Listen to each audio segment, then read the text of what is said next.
Petr a Lucie, přestávka. Hezký den, vážení diváci, ať už nás posloucháte kdekoliv a kdykoliv, vítáme vás u podcastu Divadla Studio 2. Z jeviště ovšem od mikrofonu vás zdraví Petr Pěknic a Lucie Pernetová. Na malé scéně našeho divadla se ukrývá malá perla. Milostná romance, při níž se potkávají dvě výjimečné osobnosti, jejichž herectví je nám inspirací. Milostné dopisy tam čtou, ale spíše nechávají ožít Emílie Vašáriová a náš dnešní vzácný host, pan Milan Kňažko. Dobrý den. Dobrý den, prajem, dobrý den. Dobrý den, moc děkujeme, že jste přijal naše pozvání a na začátek mi dovolte vám poděkovat. Já jsem to vaše představení před týdnem viděla a byl to pro mě opravdu mimořádný zážitek. Takže má první otázka je jasná, kde nalézt nebo jak se dobrat takové jevištní samozřejmosti? No, ja myslím, že to je v tom texte. Že ten text na prvý pohľad je banálny. Sú to výmeny listov medzi mužom a ženou od ranného detstva až po pokročilý vek. No, ale ten výber je taký dobrý, že ten text má nejakú mágiu v sebe, má nejakú silu. Prešlo to svetovými javiskami a väčšinou to zaznamenalo úspech a ja som rád, že sa nám darí aj v štúdiu 2 na Peštíne, že diváci to berú, že idú s nami, že dokonca sa smejú, miestami plačú a tak, takže malo to zmysel. Ano, je to krásné představení. Po roce 1996 hráli Milostné dopisy paní Hlaváčová s panem Kostkou. Tohle představení jednoho našeho kolegu přivedlo k herectví. V čem je taková síla toho textu, jehož dramatickou situaci vlastně popíšete jednou větou? No, ja si myslím, že ja to stále objavujem. A sám nie som si celkom istý, kde je ten bod, ktorý je determinujúci a určujúci, že je ten text kvalitný. Ja myslím, že celá tá štruktúra toho a každý z nás má svoj životný príbeh, aj keď všetci máme ešte celý život pred sebou, ja zastávam taký názor, ale napriek tomu je to istý oblúk, ktorým prechádza každý z nás. Ale pozoruhodné je, že aj mladí ľudia sa ich to dotkne, možno preto, že si to predstavujú, čo bude ďalej a že tak trochu sa v niečom vidia. Neviem, stále to odhalujem na každom predstavení, možno po prvej 200 budem múdrejší. Tom Hanks, Jeff Daniels, Patrick Duffy, Martin Sheen, Mel Gibson. Máte mezi předchozími představiteli Andyho nějakého svého oblíbeného herce? Myslíte, v čom teraz? Nerozumel som dobre. Tihle herci, ano, světoví hráči, hráli taky Andyho na různých scénách po celém světě. Nemáte mezi nimi svého oblíbence? Neskúmal som to, ale viem, že to hrala Anouk Aimée a ten francúzsky herec, ktorého meno mi teraz vypadlo, ale skvelý francúzsky herec, ktorého mám veľmi rád, má zmysel pre humor. No vidíte, texty si pamätám a niektoré mená si nepamätám. No, pri niektorých menách je to dobre, dokonca ma niekedy mrzí, že ich vôbec poznám, ale napríklad teraz ma to trápi, že som si... a my vám nepomôžem, protože nevíme. Ale Anouk Aimée som si, vidíte, na dámu som si spomenul. No, to je krásný. A viděl jste, pane Kňažko, televizní film nebo některou z předešlých inscenací v Čechách nebo na Slovensku? Nie, nevidel. Nevidel som žiadnu, priznám sa. Niečo som si o tom prečítal, ale nevidel som žiadne z týchto predstavení. My jsme si prohlíželi různé fotografie z těch světových verzí Love Letters a my jsme nikde neobjevili takhle konkrétní scénu rozhlasového studia, jaká je u nás na Perštíně. Kdo přišel s tímhle nápadem, který se jeví jako úplně přirozený, ale přitom vlastně ho nikdo neobjevil předtím? Neviem na to odpovedať, že ako na to prišla, myslím, že Darinka Abrahamová, ktorá prišla s týmto nápadom, ale neviem, či je pôvodný, alebo to už niekde bolo. Nie som si istý, ale myslím, že to má isté logické zdôvodnenie a oveľa organickejšie do toho potom zapadne to čítanie hercov, lebo priznám sa, nie je obvyklé, že herci prídu na javisko a čítajú hru. To robia suflérky, keď našepkávajú, ale herec obyčajne sa ten text naučí a hrá ho v nejakom priestorovom vzťahu. A to práve zdôrazňuje asi silu toho textu, lebo keby sme si skúšali možno nejakú inú hru, len tak prečítať, neviem, či by to divákov až tak vtiahlo do deja. No mně přišlo, že nám tím rozhlasovým studiem a celým začátkem té inscenace, kdy přicházíte postupně na jeviště, dáváte nějaký pocit, že to není jenom příběh Andyho a Melisy, ale že je to i něco osobnějšího. Áno, myslím, že to je tiež nápad, režijný nápad Darinky Abrahamovej, ktorá vychádzala z toho, že sme teda herci, že ideme nahrávať, ale že je tam nejaká minulosť nie presne definovaná, tak mierne akoby narušená niečím, ale nie vážne, ale ktorí majú k sebe napriek tomu veľmi, veľmi blízko, čo má istý druh napätia, čo vytvára a myslím si, že to je dobré. No. Možno aj to pomohlo tomu, že tá hra má pomerne úspech zatiaľ. Ostatně i ta závěrečná píseň zazní velmi intimně. Prozradíte nám o ní něco víc? No, Darinka mala spolupracovníkov a jeden z nich, teraz zase meno si nespomeniem, ale pracoval aj v Anglicku, Británii, teraz myslím, že žije v Nemecku a vyrábal tie zvuky, navrhovala tak. A z ničoho nič sa ma opýtal, že či by som niečo nezabrnkal na gitare. On. Tak som povedal, kedysi ako teenager som sa snažil oslniť miestne krasavice zo stavebnej priemyslovky tým, že som sa naučil asi 7 akordov na gitare. Už to nepoužíváte teďka? Ne. Mám teraz kreditná karta. No, nie to žartujem. Takže takto. No a zhodou okolností on mal ten časomierač, taký ten... Metronom. Áno, tam ako zaznieva v tom texte. A ja som začal na staré kolená trošku spievať, pretože som si povedal, že ak chce človek preraziť v showbiznise, v tejto oblasti, v 75 najvyšší čak začal. Áno, šanzón. No, tak sa to postupne pridávalo, až z toho vznikol taký malý koncert. A toto je jedna z tých pesničiek, ktorú napísal Marian Zima. A hodila sa do toho jednak s tým metronómom, jednak s tým, že je tak trochu o živote a aj kúsok za hranicou života. Zamýšľa sa nad tým v tej pesničke. A jemu sa to veľmi zapáčilo, tak v skrátenej forme ju tam dokonca som si kúpil gitaru teraz a som sa to naučil hrať a spievam to a myslím, že celkom to tam sa to stretlo skrátka. Niekedy divadlo je často stretnutia. Nie len ľudí, ale aj takýchto akoby náhod životných. A keď sa stretnú a niečo z toho vznikne, to dobre. To mi ešte Evald Čorm kedysi hovoril. Mal pravdu. My si chceme zeptat, jak vlastně probíhalo to zkoušení? Prozradíte nám to, protože jak probíhal ten proces, když zvenku to opravdu vypadá, že si jenom sednete a čtete. Jak vlastně ste skúšali? Skúšali sme v jednom takom byte. Darinka opäť nás zobrala. A keďže v takomto obsadení a v priestore, kde nám stačia 2 stoličky a 1 stôl, tak sme nemali nároky na nič mimoriadného. A postupne sme si to čítali a treba povedať, že sme niečo aj škrtli z toho textu. Že je to možno trochu iné, ako niekde inde to bolo, ale hádam to podstatné tam zostalo. Takže čítali, Darinka to počúvala a stále sa smiala na niektorých miestach. Ja hovorím, no čo to má byť, prečo sa smeješ, ak už to pozná, nie? A ja si myslím, ja neviem, to už to poznám, tak sa nebudem smiať, viem poentu, žiadne prekvapenie a divadlo o prekvapenie, a nie? A ona a smiala sa, tak sme ju nechali v tom a na prekvapenie, a čo je, ale slúži k úcti, že diváci sa smejú na tých miestach, ako Darinka im to nariadila. Už predtým. Ona to už vedela, že tam sa asi budú smiať, tak nám asi tak... Vás připravovala na to, že je potřeba počkat. Ale Kněžko, máte rád Vánoce? Vnímáte je stejně jako autor, jako významný předěl v našich malých osobních dějinách? Tak Vianoce...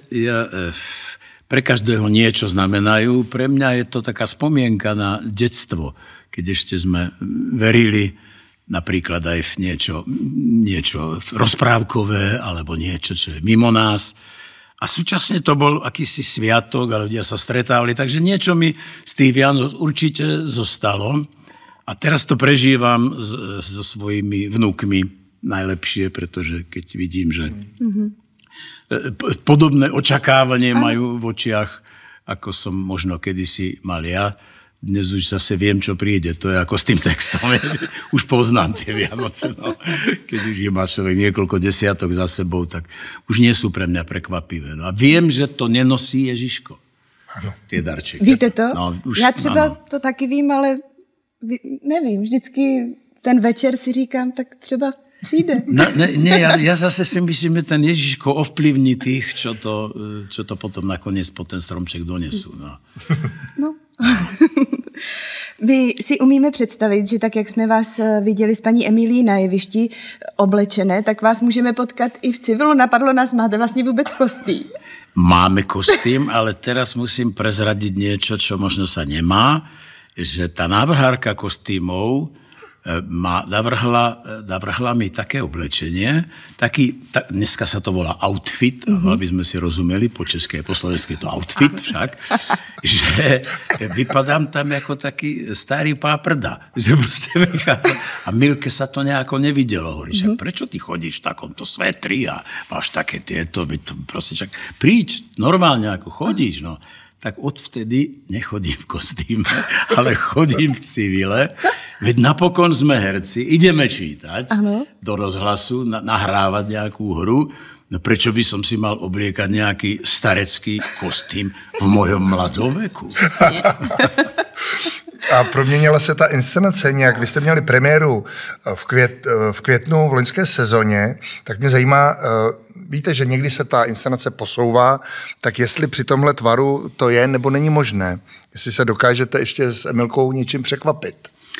No, ovplyvňujú to diváci často, pretože ja som nečakal, že na niektorých miestach vyvoláme spontánny smiech, či dokonca potlesk, alebo...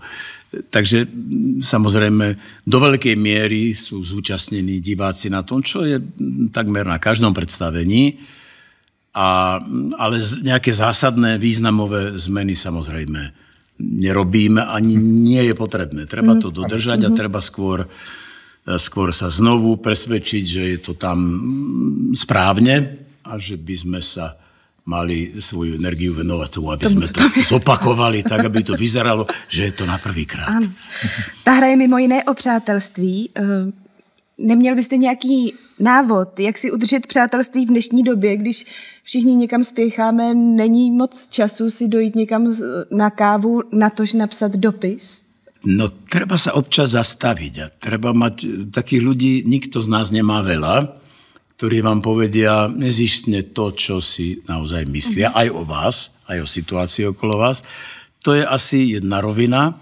Druhú, myslím si, a to sa mi potvrdilo viackrát, keď človek odíde niekam ďaleko a s istým odstupom sa pozrie na vlastnú krajinu a na tie problémy, ktoré sa tam odohrávajú, tak si uvedomí, že niekde je chyba, že treba byť veľkorysejší, že to netreba brať až tak vážne, že mnohí ľudia tu budú veľmi krátko, respektíve tu vôbec nemali byť a že to tej krajine neublíži a tak ďalej. A zase naopak tie hodnoty vníma trochu inak z istého odstupu. Ten odstup je veľmi, veľmi dôležitý, myslím si. Netreba podľahnúť akejsi davovej hystérii a myslieť si, že to je to najlepšie, a inak to už ani nemôže byť. Treba sa zastaviť a treba sa pozrieť na seba samého v tej situácii a človek väčšinou zistí, že nie je dôvod na paniku. Vy jste kdysi v jednom rozhovoru řekl, cituji, podstatné je, že se v herectví posloucháme a rozumíme si a že na většinu problémů kolem nás v životě nemáme velmi vzdálený pohled. Myslíte, že pro to jevištní partnerství je důležitý pohled, třeba je důležitý ten společný pohled na společenské události? Určite áno. Divadlo je zrkadlom doby, zrkadlom dneška. Odohráva sa práve v tejto chvíli, keď sú tam diváci a keď sa tá hra hrá. To znamená, že ak chceme dosiahnuť nejakú identifikáciu s ľuďmi, no tak musíme byť toho súčasťou. To znamená, že keď hráme o láske, o pravde, o spravodlivosti, o intrigách, o čomkoľvek a chceme, aby to rezonovalo, to chceme. Malo by to tak byť, pretože inak divák, prečo by chodil do divadla, ak by ho to nezaujalo. No tak si myslím, že je dôležité, aby sme boli pri veci. Preto nemám rád, keď niektorí mudrci, nebudem ich menovať, hovoria, že herci by sa nemali pliesť do politiky. Nemali by, nech si len hrajú oni na tom. No ale čo sa oni pletú do hercov, títo ako nemenovaní radšej. Takže mal by byť súčasný, malo by to byť zkrátka v takomto vzťahu, si myslím doteraz, ano.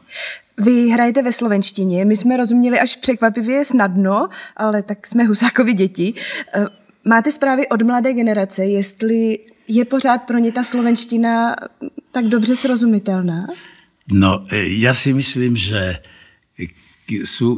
keď začíname ako deti, tak tých niekoľko výrazov je nezrozumiteľných, ale to aj vo vlastnom jazyku.